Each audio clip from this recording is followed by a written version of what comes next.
John Neely Kennedy was refused service at a restaurant, but what happened next left an entire community stunned and inspired. It all began on an ordinary evening in Baton Rouge, when Senator John Neely Kennedy, known for his sharp wit and strong opinions, decided to visit a small, locally owned restaurant tucked away in the heart of the city. He entered with the same warmth he often shows when meeting everyday citizens, smiling, shaking hands, asking people how they were doing. But what unfolded inside that restaurant was anything but ordinary. According to witnesses, Kennedy was met with an uncomfortable silence as he approached the hostess stand. Moments later, the staff politely but firmly told him they could not serve him that night. At first, people thought it was a misunderstanding, but it wasn't. The decision was deliberate. The restaurant, run by a family that had recently made headlines for taking bold political stances, refused him service. The air grew heavy,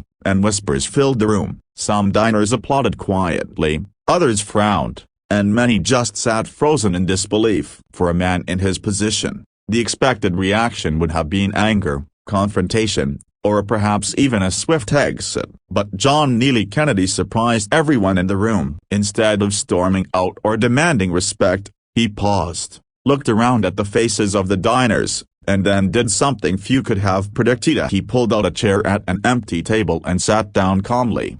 Eyewitnesses describe what happened next as surreal. A group of patrons, curious about his composure, left their own tables and sat down with him. They began asking him questions not about politics, but about life, family, struggles, and hope for the future. Kennedy listened attentively, responding not as a senator, but as a fellow human being. "Sometimes we forget that disagreement doesn't mean disconnection," he told one woman who admitted she didn't agree with many of his views.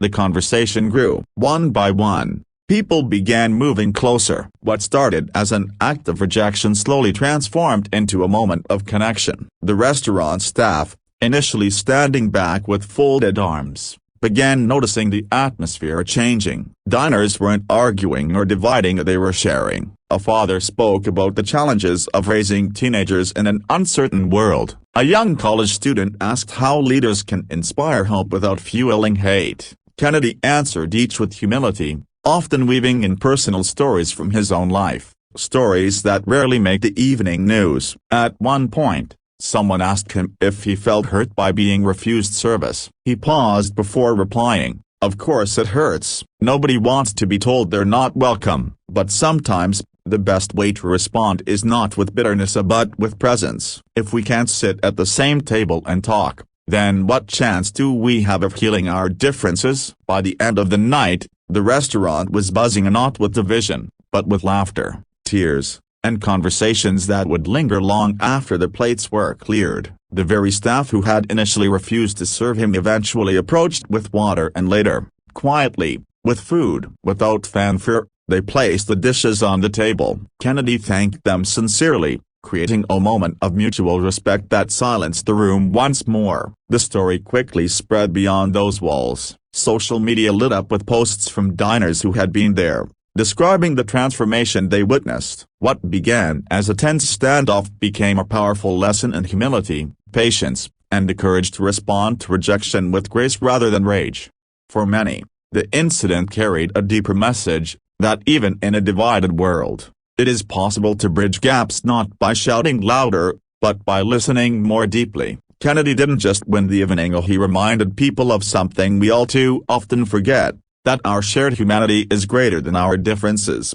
The event left the city buzzing for weeks. Some criticized the restaurant's decision, others defended it, but nearly everyone agreed on one thing: what John Neely Kennedy did next shocked everyone. Instead of escalating conflict, he turned a painful moment into a living reminder of resilience and unity. And perhaps that is the greatest takeaway from that night. Life will always bring moments when doors close, when rejection stings, when anger tempts us to fight back, but sometimes, the most powerful action we can take is the quietest one: to sit down, open our hearts, and choose understanding over division.